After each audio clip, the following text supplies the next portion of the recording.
ফের অবৈধ নির্মাণের অভিযোগ। জলাজমি বুঝিয়ে বহুতল নির্মাণ ভাঙড়ে। কাঠগড়ায় তৃণমূল নেতৃত্ব থেকে জমি মাফিয়ারা। অবৈধ নির্মাণ নিয়ে তৃণমূলের বিরুদ্ধে সরব হয়েছেন বিরোধীরা। ভাঙড় ২ নম্বর ব্লকের বেওতা, বামনঘাটা অঞ্চল এবং ভাঙড় ১ নম্বর ব্লকের তারদহ অঞ্চলের অধিকাংশ জমি জলাভূমি। নিউটাউন লাগোয়া হওয়ায় জমির দাম আকাশ ছোঁয়া। ফলে জমি মাফিয়ারা জলাভূমি ভরাট করে তা চড়া দামে বিক্রি করছেন।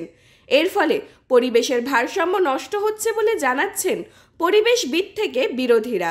অভিযোগ, স্থানীয় তৃণমূল নেতাদের মদতেই জলাভূমি ভরাট করে বেআইনি বহুতল নির্মাণ করা হচ্ছে। নিউটাউন লাগোয়া ভাঙড় ২ নম্বর ব্লকের বেওতা, আবাদপাড়া, ভাবারমাঠ, পাচুরিয়া, ধর্মতলা সহ বিস্তীর্ণ এলাকায় জলাভূমি ভরাট করে গড়ে তোলা হচ্ছে বেআইনি বহুতল। এই কাজে পুলিশের মদত রয়েছে বলে অভিযোগ উঠছে। গার্ডেন রিচ কাণ্ডের পর ভাঙড়ে জলাভূমি ভরাট করে বেআইনি নির্মাণ নিয়ে কটাক্ষ করতে ছাড়েননি বিরোধীরা। বিরোধীদের অভিযোগ, প্রশাসন সব জেনে বুঝে ব্যবস্থা নিচ্ছে না শাসক দলের বিরুদ্ধে।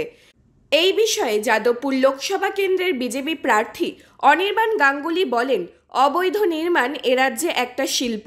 ওয়েটল্যান্ড বুঝিয়ে অবৈধ নির্মাণের সঙ্গে ৫০০ জন তৃণমূল নেতা জড়িয়ে আছে।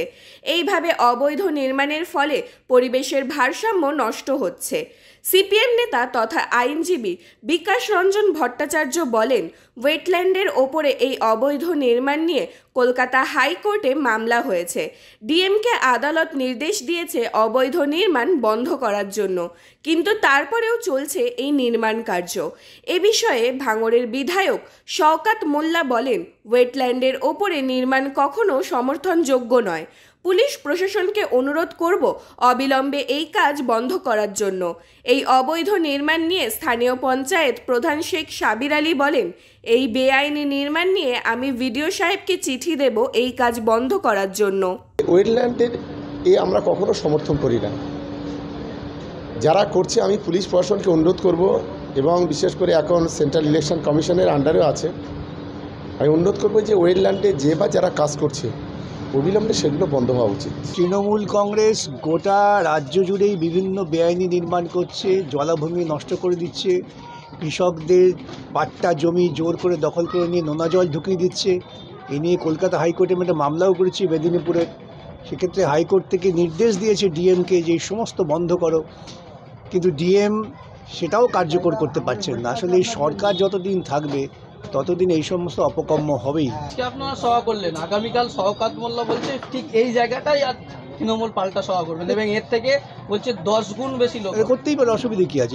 ইলেকট্রাল বন্ডে বেআইনি টাকা আছে, সেই বেআইনি টাকা দিয়ে বহু মানুষকে ওরা সংঘবদ্ধ করার চেষ্টা করবে। কাউকে বলবে বিরিয়ানি খাওয়াবো, ট্রাকে করে নিয়ে আসবে। আমি তো বলেছি ইলেকশন কমিশন এই ইলেকট্রাল বন্ডে বেআইনি টাকা জব্দ করুক, দেখবেন তৃণমূল চিচি করতে শুরু করেছে। আমাদের কাছে এরকম কোনো খবর নেই, আপনাদের মাধ্যমেই শুনলাম। বা অবৈধ নির্মাণ রোখার জন্য আমি বারবার প্রশাসনকে বলেছি, প্রশাসন ব্যবস্থা যদি না নেয় আমরা নিজেরাই মাঠে নামব। আমাদের ২৪শে যে লোকসভা ভোট আছে, আমরা ভোট নিয়ে ব্যস্ত আছি। যদি কেউ আনলিগাল কাজ করে থাকে তার জন্য প্রশাসনকে বলবো ব্যবস্থা নেওয়ার জন্য।